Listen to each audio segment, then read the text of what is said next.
Hey, welcome to our online church service. My name is Josh Carsonson. I'm the lead pastor here, and I just wanted to say thank you for joining us and checking us out. If you are newer to Northwest Hills and you're just trying to see what we're all about, this is a really cool, easy avenue to watch, to see what's happening, and this is a nice first step to joining us on a Sunday. If you're a part of our church family and you're very familiar with us and you are out of town for the weekend, you got a fun vacation, you got a job thing, or you're sick and you can't make it on Sunday, what a cool way that you can watch a church service later throughout the week. But if this is something that you're doing in replacement of Sunday morning gathering, we would just encourage you, as Scripture says, don't forsake the weekly gathering. Join the people. This gathering where we're worshiping God, where we're hearing from His Word, where we are connecting with one another is really pivotal to what it means to belong to a church. And so we would invite you, come on a Sunday morning. Again, thank you for joining us. We hope that you enjoy this service as it helps you in your process of loving Jesus, living like Jesus, and making Him known. Good morning. Yes. Hi, Arlene. Welcome back.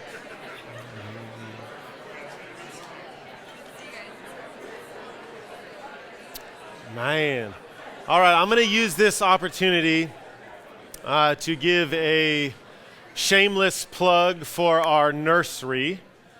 We have a lot of little kids and over 100 people serving in children's ministry, but apparently sometimes there's not enough childcare workers, so the nursery and the preschool have to combine sometimes.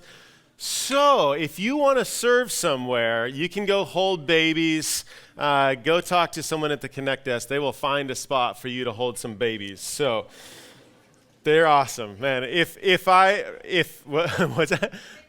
No, just in general, right? Your babies are okay. Like, they will be fine. But, nothing's like more exciting than watching a toddler just like hit like an infant. So we try to separate them into two different rooms, and we need a lot of people to do that.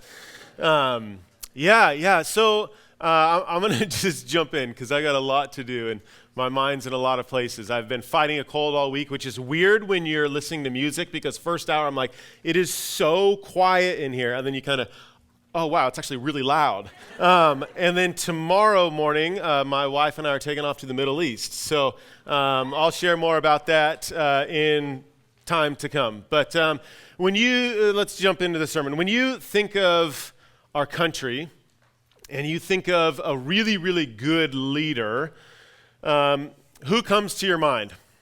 Now, if you're like me, you have to really think hard and it still feels empty.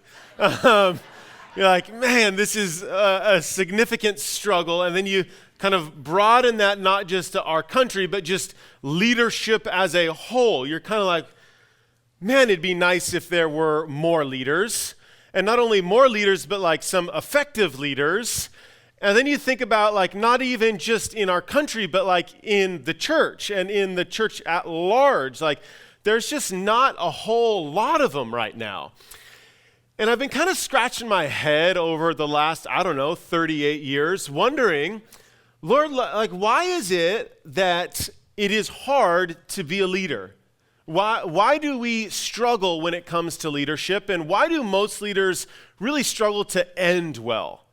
If you know some of my story, I've been in a bunch of different churches, mostly as a kid. I've been here about 12 years, but through the different churches I've been at, it's been far more common that the primary leader I have been under has really fizzled out and not ended well. And so it's kind of gave me just a deep sadness when it comes to leadership. And this is a common thing. I see this a lot in the church, and I just wonder, Lord, why don't we have many people finishing well? I was talking to one of our young leaders, one of our interns actually, who's thinking about doing ministry full time. And I was talking to her last week, and she was saying, man, I get a little bit nervous when I think about doing ministry for my life because I've seen so many people kind of burn out and fizzle out. And what do you do if all of your effort goes towards this one thing and then it doesn't work out? And I said, yeah, I know that feeling well, right? Like try having an undergrad degree in biblical studies and a master's in theology. Like outside of the Christian world, that doesn't go very far. Right? So how do we end well? This question has also been really prevalent in my mind the last couple years, kind of going through COVID, really watching not just firsthand, firsthand less, but as I've talking to other leaders, other friends, and kind of a national trend, watching like basically a third of the church just walk away, and you're going like, what happened? Right? In a lot of ways, like the tide went out and we saw who's swimming naked, right? Like we saw who has a love for the church and who has a love for what's nice and convenient for themselves, right? Because the minute that we had to say, oh, do something that you don't like to prefer other people, a lot of people just said, peace out, I'm gone. I'll just kind of do my own thing on the side. And it's really not consistent with what Jesus says to do, because he says to love my church is to love my people. And so it's just kind of brought me to this weird spot the last couple of years where I'm just asking over and over, like, not only where are our leaders, but where are those who want to finish strong?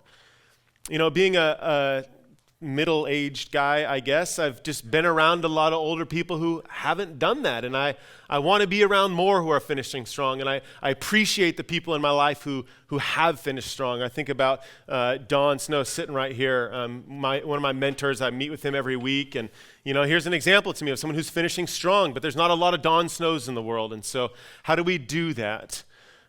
Today we're going to be introduced to our first two kings in the story of the Bible, in this story of this nation that we've been following. And we're going to see two very similar starts, right? We're going to see God's anointing.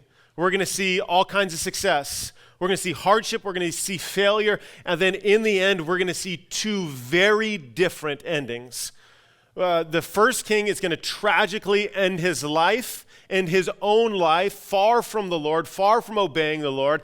And the second one will go through a lot of the same trials, but in the end clings to the Lord as his only hope, to where you and I are still to this day reading and singing things that he wrote thousands of years ago. So how did these stories that started so similar end so different? And that's what we're going to see in the book of 1st and 2nd Samuel today. And so what we're going to do today is really we're going to start what I'm going to just call the final push of the Old Testament. Now, it's a final push in kind of the story of the nation of Israel, and I'll explain that for just a minute, but let me just catch up to where we are, because we are studying the whole Bible. Now, if you're new with us, like I recognize I can't give you the context of everything, but this year we've made a commitment that we are going to do everything we can to at least follow the story, if not read the whole thing, of seeing what God is doing in this world. And so we started in Genesis, very first book, and we saw that God created, and he created all good, but it fell apart quickly. But God didn't leave us that way. He left us with a plan. He said, hey, through this one man, Abraham, I am going to bring restoration eventually to the world. And he does that, and his family really grows through the book of Genesis. And by the time we get to the second book of the Bible, the book of Exodus, we see that this family has grown so much that they become a threat to the nation of Egypt, and Egypt enslaves them for 400 years. And God raises up a man named Moses, who really carries the story all the way from Exodus through Leviticus, through Numbers, through Deuteronomy. And we see him lead this people. We see them wandering around for a number of years, but then we see Moses kind of tell the people, okay, go into this land that God has promised us. We saw this through the book of Deuteronomy, right? This kind of ongoing, constant plea of, man, love the Lord, life will go really well for you, right? Obey the Lord. He will bless you in ways that you cannot even imagine. But if you don't, life will be really difficult for you. It'll be difficult for your kids, for your grandkids. And so we see this story, and we see Joshua take them into the land, and it's like, yay, finally, this whole people's able to go into this land that God had promised. And through Joshua, it's like conquering, all is well. And then we get to the Judges, right? And JJ, our worship guy, led us through the book of Judges, and for 400 years, we just get catastrophe after catastrophe, right? People were doing what was right in their own eyes, and we see this kind of concept of a kingdom without a king and what that was about, and it was painful, right? Because what ended up happening was basically they ended up enslaving people just like they were enslaved, doing exactly what God told them not to do. And so now we're just wondering, what in the world is going on with this people group? And then last week, we get to this kind of a side story in a lot of ways, the book of Ruth. It's this nice little sweet story that we just kind of pick out of the middle of nowhere in the time period of the Judges. And God says, hey, through your messed up family, I'm still doing something great. So I have loved you, therefore love others as I have loved you. And we saw that in Ruth. And then now today, we get a pretty big change in the rest of the story. And so if you got a Bible, I'm going to tell you, open it up, not to the book of 1 Samuel, open it up to the table of contents, because I think this will be helpful. I hope it's helpful. So table of contents should be on page 2. If you got a digital Bible, I don't know how to find that. Good luck. If I thought ahead, I would have put this up here because this would have been really helpful because Ron's smiling at me. Thank you, Ron. Yes, you're right. I'm wrong. Yes, another guy finishing well. Good job. So what we see here in this kind of final piece is we see 1st and 2nd Samuel. Right? In 1st and 2nd Samuel, if you look on there, we're going to be introduced to the first king and the second king. The first king's name is Saul, and the second king's name is David. And we see basically the life of David kind of come to an end at the book of 2nd Samuel. He kind of dies in the beginning of 1st Kings. Good luck with that next week, Ron. You'll have fun. And then we're introduced to the life of Solomon in 1st Kings. And then after Solomon, really everything falls apart and it gets kind of confusing to kind of follow along with, but the kingdom is split into 2 and you get a lot of kings who aren't doing good and some kings who are they're okay. And by the end of 2nd Kings, you have the nation of Israel split in 2 and destroyed. The north is destroyed, the south is exiled into Babylon, and then we have 3 more stories, and then after Esther, the book is done. The whole Old Testament, the story of the Old Testament is done after Esther. All right, so if you're someone who takes notes in your Bible, put a line after Esther because everything else that happens after Esther does not happen chronologically after that moment. It's things that have happened prior to that moment, primarily in what we're about to start today. So it's prophets, it's commentary talking about what God is doing during those times. So our story really does kind of make its final push between now and January 1.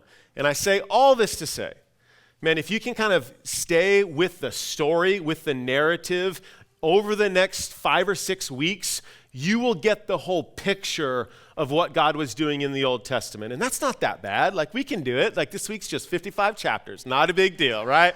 And I've got 17 minutes left. Okay, so all that to say, today we're going to see what God is doing in these first 2 kings.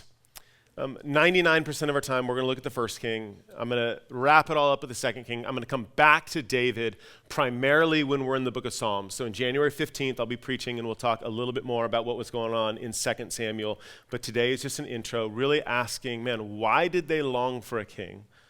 And not only why did they long for a king, but what happened to these 2 kings? And why did one finish well and one ended in absolute tragedy? So if you got a Bible, I'm not going to ask you to stand, but we're going to jump around quite a bit today. So if you got a Bible, let's go 1 Samuel chapter 8. And as we're in 1 Samuel chapter 8, we're going to see why the people long for a king. Because for 400 years, God said, I'm your king. I will lead you. Just follow me. But we're going to see why the people rebelled here, starting in chapter 8, verse 1. When Samuel became old, Samuel was the prophet, he was the leader in this time. He made his sons judges over Israel. The name of the firstborn was Joel, and the name of his second, Abijah, and they were judges in Beersheba. Yet his sons did not walk in his ways, but turned aside after gain. They took bribes and perverted justice. Verse 4, then all the elders of Israel gathered together and came to Samuel at Ramath and said to him, behold, you are old, and your sons do not walk in your ways. Now appoint for us a king to judge us like all the nations. But the thing displeased Samuel when they said, give us a king to judge us.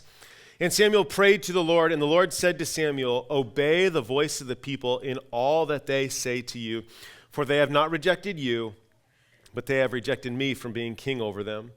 According to all the deeds that they have done, from the day I brought them up out of Egypt, even to this day, forsaking me and serving other gods, so they are also doing to you. Verse 9, now then, obey their voice. Only you shall solemnly warn them and show them the ways of the king who shall reign over them.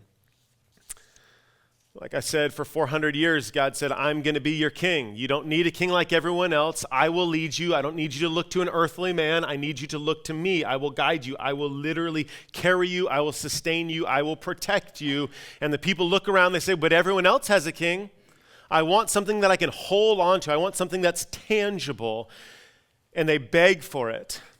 And ultimately, God gives them what they want, but it's not what's best for them, which is really interesting to think about. Like, why would God give us something that we want if it's not good for us? Right? You think about the things that we long for sometimes, and sometimes we have deep longings for all kinds of different things, right? Like we may have a deep longing for a new job or a better relationship or whatever, a new toy or an experience or a vacation, whatever it may be. We may have these deep longings, and sometimes God says, this isn't what's best for you, but here you go. Right? I don't know why, and you can chuckle if you want, but the first thing that came to mind when I was reading this is, I'm from Humboldt County. I'm from Northern California, and we're famous for one thing. We're famous for marijuana. And I've been all over the world and tell people where you're from and they're not talking about the redwoods, right? And so when it came to the vote to legalize recreational marijuana, I both had to laugh and cry as I'm thinking you know what our country needs? Less ambition. Right? We need lower IQs and we need more sedation. This is perfect. This is exactly what we need. And God's like, really? You really want this for everyone? Okay. Sometimes I think as a country, we are getting exactly what we want. Right? You think about some of the things that we celebrate as a culture, and you can look at our music, our movies, whatever, and all of a sudden we get certain leaders that are just really? And God's like, yep, this is what you guys want. And that's on both sides of that party. I'm just saying, I'm not making any political statements. Sometimes God gives us what we want, even if it's not best. But he warns Samuel, he says, but tell the people, this is what's going to happen if you get what you think you want. Follow along in verse 11 of chapter 8. This is Samuel, and he's saying, hey guys, if you get a king, this is what's going to happen. These will be the ways of the king who will reign over you. He will take your sons and appoint them to his chariots and to be his horsemen and to run before his chariots. 13, he will take your daughters to be perfumers and cooks and bakers. He will take the best of your fields and vineyards and olive orchards and give them to his servants. He will take a tenth of your grain and of your vineyards and give it to his officers and to his servants. He will take your male servants and female servants and the best of your young men and your donkeys and put them to his work. He will take the tenth of your flocks and you shall be his slaves. And in that day you will cry out because of your king, whom you have chosen for yourselves, but the Lord will not answer you in that day. Now you'd like to think that when you get a warning like that, you'd be like, okay, Lord, I get it. I don't really want to be a slave. I don't want my kids or my grandkids. I don't want my son or a daughter. I really don't want high taxes. It seems like the warning you gave me was fair. But what do? They're like, that's tomorrow's problem. Right? I'm just going to live for the moment. And in the moment, this is what I want. Right? Last night I had an opportunity. Someone invited me to go down to the Duck game, my neighbor. And I've had a cold all week, and it was super late. And I was like, you know what? In the moment, I really want to do this. But it's going to cause a lot of problems down the road. Namely, I got to preach the next morning. Getting home at 2 isn't going to help that. And on Monday, I'm going to the Middle East. So maybe I should stay home. And thank God I did. But very oftentimes, we don't think about what's down the road, even when God says, are you sure you want to do this in your relationship? Or are you sure you want to do this at work? Are you sure you want to treat this person this way? Because this is what's going to happen. And we say, you know what, that's tomorrow's problem. The people say in verse 19, but the people refused to obey the voice of Samuel. And they said no. but there shall be a king over us, that we also may be like all the other nations. I just want to be like everyone else, that our king may judge us and go out before us and fight our battles. And when Samuel had heard all the words of the people, he repeated them in the ears of the Lord, and the Lord said to Samuel, obey their voice and make them a king. Man, again, sometimes we get caught up with what's in front of us and we don't think about all the ramifications of what's about to come. And Samuel says, okay, you think you want this. I'm going to give you what you think you want, and it is not going to go well for you. And so we are then introduced to the first king. We see this in the very next chapter, in chapter 9. Let's look at what they were looking for in a king. See this in chapter 9, verse 1. This is the introduction to Saul, the very first king. There was a man of Benjamin whose name was Kish, the son of Abiel, the son of Zeror, the son of Bethkor, son of Aphatheth, and the Benjamite, a man of wealth. And he had a son whose name was Saul, a handsome young man. There was not a man among the people of Israel more handsome than he. For from his shoulders upward, he was taller than any of the people. Right, so it's like, okay, what are we looking for? Right? It's like The Bachelor. I want young, I want tall, I want handsome, and I want rich. Like that's literally what it says in here in chapter 9, verse 1. But just wait, there's more. And it's a good thing. Not only is he young, he's handsome, he's tall, and he's rich, but it actually turns out he's humble. Right? Which every young girl, not a bad list. I'm just saying, if you're looking for a husband. Listen to verse 21. This is Saul when he's responding to Samuel coming to him saying, hey, God's going to use you as king. This is Saul in his humility and how he responds. Saul answered, am I not a Benjamite from the least of the tribes of Israel? And is not my clan the humblest of all the clans of the tribe of Benjamin? Why then have you spoken to me in this way? He's saying, I don't know that I'm the guy. Like I'm from the smallest place with we're not flashy, we're not the upfront leaders. Like I'm a nobody from nowhere. Why would you pick me? It's interesting, Samuel continues on, he says, no, you're the one, and he anoints him with oil right there, and he goes back home, and he's so humble that his own family asks him, like, hey, what was that all about? I saw that you were talking to Samuel, like what was going on? And Saul literally does not tell his uncle. He doesn't tell him. He's like, oh, it was nothing, not a big deal. And even more so than that, Samuel gathers the entire country together. And he's like, we are about to choose a king. And the whole country comes together, and it's this great moment where, like, if you're like a confident leader, like you're stepping up to the stage, like Samuel said, I'm the guy. Where's Saul? He's literally hiding in the baggage claim. I'm not kidding. This is chapter 10, verse 22.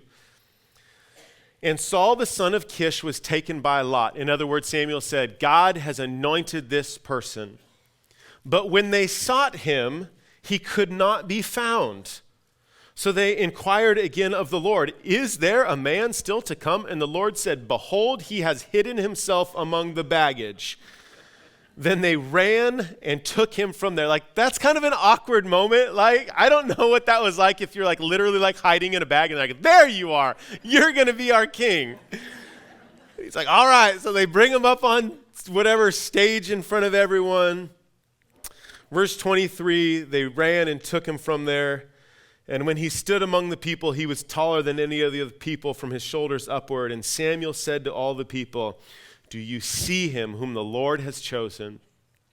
There is none like him among all the people. And all the people shouted, long live the king. And early on, Saul is, not only is he humble, he takes the mantle. He does not promote himself. And he instantly faces the problem that all leaders face. A lot of people love him and some people despise him. And we see this very, very quickly on. I don't have time to go into all the different verses that we see this, but he has some decisions to make very quickly as a leader. As a leader, he's got to start to decide, who am I going to please? Am I going to please the Lord?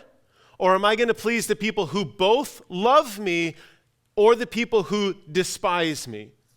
As a leader, we all have this choice to make. Who am I held accountable to? Is it the Lord or is it to people? Because some people will love me and some people will despise me. And we see very early on that Saul has a commitment to follow the Lord. Listen to this in chapter 10, verse 26. Saul also went to his home at Gibeah, and with him went men of valor whose hearts God had touched. So there are people who are following him, good, solid men. But some worthless fellows said, "How can this man save us?"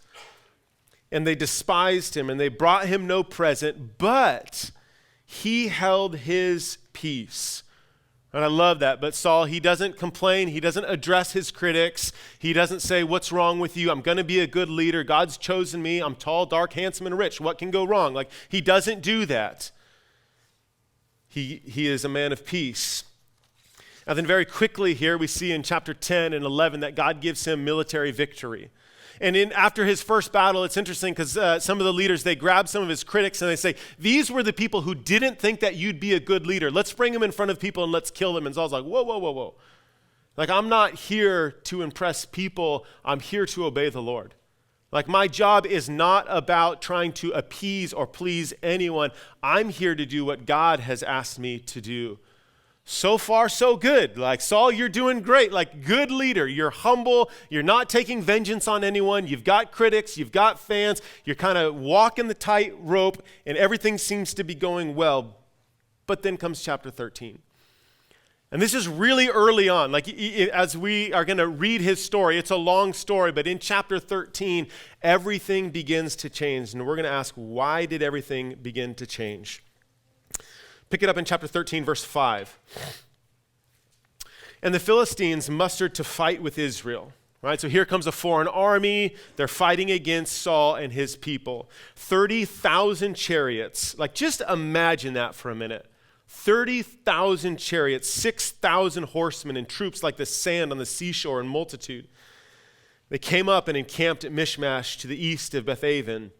When the men of Israel saw that they were in trouble, for the people were hard pressed, the people hid themselves in caves and in holes and in rocks and in tombs and in cisterns. And some Hebrews crossed the fords of the Jordan to the land of Gad and Gilead. Saul was still at Gilgal, and all the people followed him trembling. So if you can imagine the scene, Saul and his army are outnumbered 10-1, and it looks like they are in serious trouble. But Samuel the prophet says to Saul, he says, "Wait until I get there, because when I get there, I'm going to make a sacrifice to the Lord, and the Lord will fight for you, and you will be okay." But you've got this moment where Samuel's not there, and Saul's going, "Okay, Samuel, it'd be really nice if you could come now." And then the next day happens, and Samuel's not there. "Okay, God, it'd be really nice if Samuel came and did the thing that he said he was going to do, because I'm outnumbered here 10-1, and my men are running away, and they're hiding in rocks and caves, and they're crossing the river fleeing." And then day number 3, and then day number 4, and he's begging God, "God, do something in my life. God, would you just show me that you see me right now? Would you do something?" Right? Some of us know what this is like. We know what it's like to be in seasons where we're begging God, "God, would you do something?" And nothing's happening. God is absolutely silent.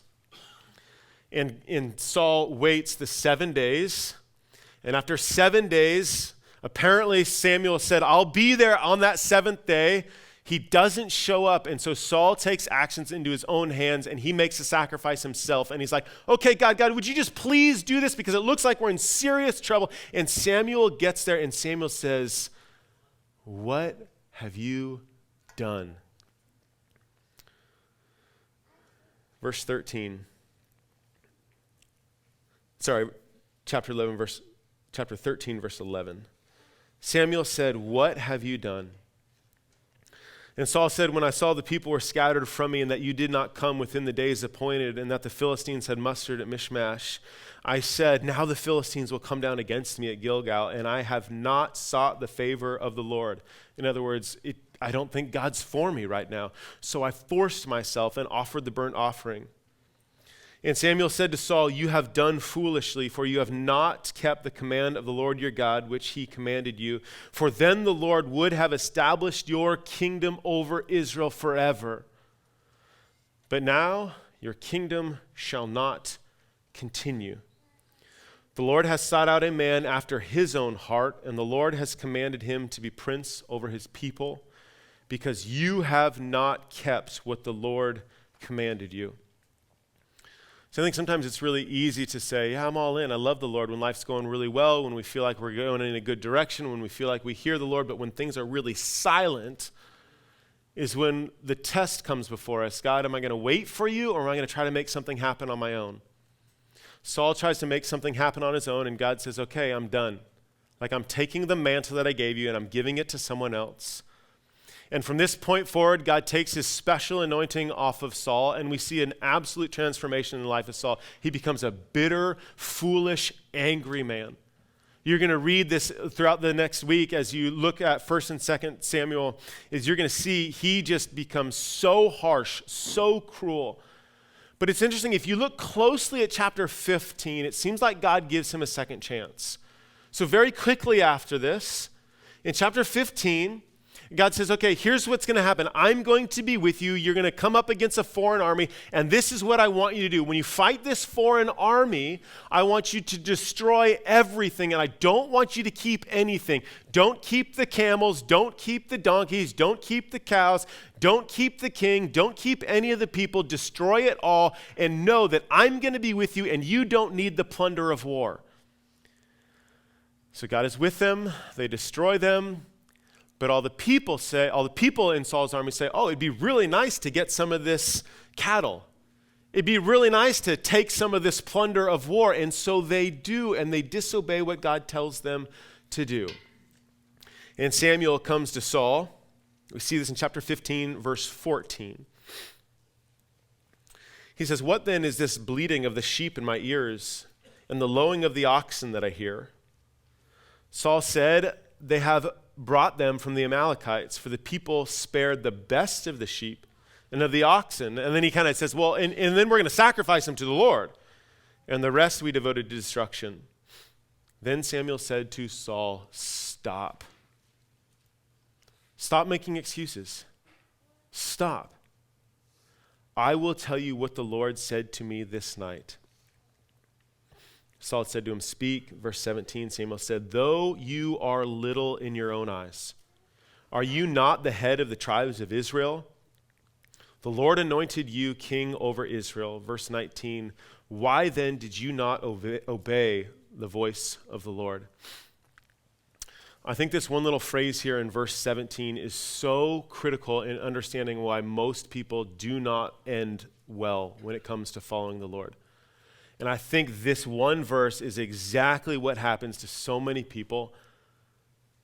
Though you are little in your own eyes.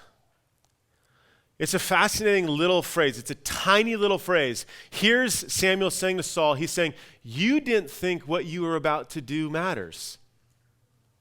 You didn't think that God would see you. You didn't think that your little act of disobedience would be a big deal before the Lord because you didn't think you were very important. See, I think for us, sometimes when we don't live the way that we ought to, what's really going on in the back of our minds is we're really believing a lie that says, God doesn't really care about you. I think when we're not being obedient, we believe that what we do doesn't really matter because there's 8 billion people on the planet, and why would God care about me? Though you are little in your own eyes. Samuel goes on and he says, obedience is better than sacrifice.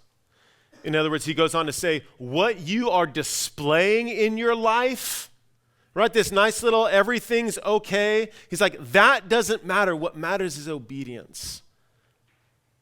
Who are you trying to please? We're going to see the heart of Saul here, and it's awful, and it's tragic, and it's so familiar.